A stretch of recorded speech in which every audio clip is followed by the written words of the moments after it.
Good afternoon, everyone, and today we are talking to Mr. Brown, the ex-Minister of Defense of Great Britain. How would you assess the contribution of Kazakhstan and its first president, Nursultan Nazarbayev, to the process of nuclear disarmament and non-proliferation of nuclear weapons in the world? Okay, so I mean, your first president, Nazarbayev, and this country hold a very special place in the history of successful denuclearization. The story of this country is not well enough known, but to give up a substantial arsenal of nuclear weapons after the dissolution of the Soviet Union was a brave thing to do, and a good example to many nuclear-armed countries, because the success that the country has had since then is evidence that that's a much better position for it to be in than to be yet another nuclear-armed state. So we should encourage that sort of thinking, and we should make sure that more people know of the bravery of the country and its leadership in making this difficult decision in a very complex set of circumstances. So over time, I'm sure this prize will become known and be associated with that, and that's a very good thing. And these first recipients of this prize, could not have been better chosen. What would be your argument in order to persuade the leaders of other countries to refuse using and having nuclear weapon? So, I mean, I do talk to people who have responsibility for nuclear weapons, and indeed, as a minister in the United Kingdom government, I had responsibility for these weapons, shared responsibility with other government ministers for a period. About 12 years ago or so, the world came to a common view that that nuclear weapons, which may have kept the peace in the past, were potentially becoming an issue because they were weapons that were developed for a particular set of circumstances that no longer existed, that there were dangers that these weapons would fall into the hands of non-state actors or rogue states, or that they would be used accidentally, or that their command and control would be interfered with, and that they didn't fit very well with changed political circumstances or new technologies.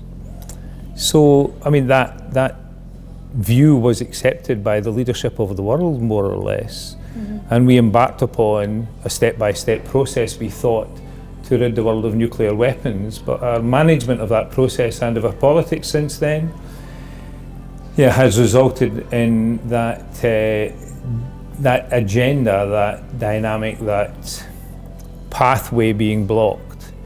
We're now in a much more difficult set of circumstances where these weapons are increasingly becoming viewed and discussed as potential warfighting weapons, and the view of experts, and I don't hold myself out as an expert, but the view of experts are that it is almost inevitable that these weapons will be used at some time in the future. The doomsday clock is at 2 minutes from midnight, and it's not been like that since the 1950s. So I believe that these arguments are well known to world leaders, but they just don't know how to get out of the situation they're presently in. So we need to work together, and we should step by step develop trust and confidence in each other, that we no longer depend on having to annihilate each other to keep the peace. It just seems crazy to me now, in this complex world where we all face common threats that, like for example climate change, that we will not be able to resolve if we work alone. So we have to, first of all, we have to learn from the past in this sense and say that a nuclear war cannot be won and therefore should never be fought.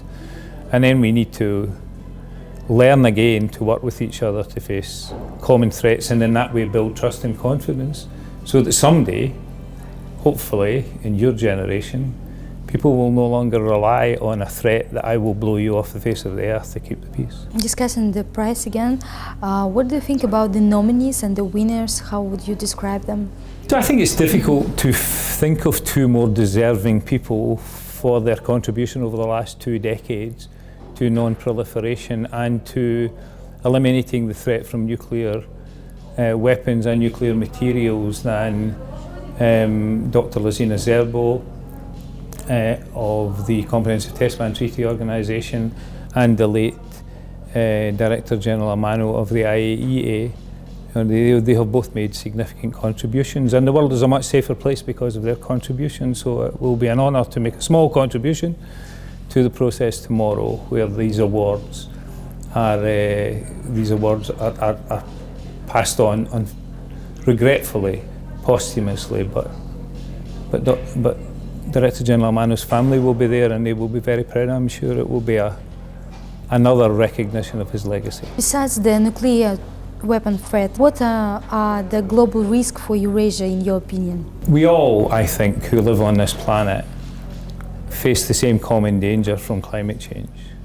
That is existential. It will significantly affect the way we all live. But we have growing problems, some arising from technology, just some arising from the natural state. So there are natural hazards. For example, you know, in the biosphere, people who are knowledgeable are deeply concerned about the possibilities of disease, you know, or some form of other of illness which spreads. And we have in our history periods when, you know, the flu, for example, which is a common condition, killed millions of people. So that's a concern, and with international travel, people move around much more freely. Bugs move around much more freely too, so that's a common danger. And then, of course, you know, we have a growing threat from cyber, which has created the ability for us to be able to interfere with services and other aspects of our life, which you know are fundamentally important. We now have shared energy infrastructure, which is run and managed on the web and is vulnerable to threat. And of course, we have at the top of our list, almost all of us, in our security strategies, the risk of radicalised terrorism of some description or another. And that's a common problem for us, and again, you know, we have to work together to deal with it. So there are problems out there are enough of them. Thank you very much. Thank you.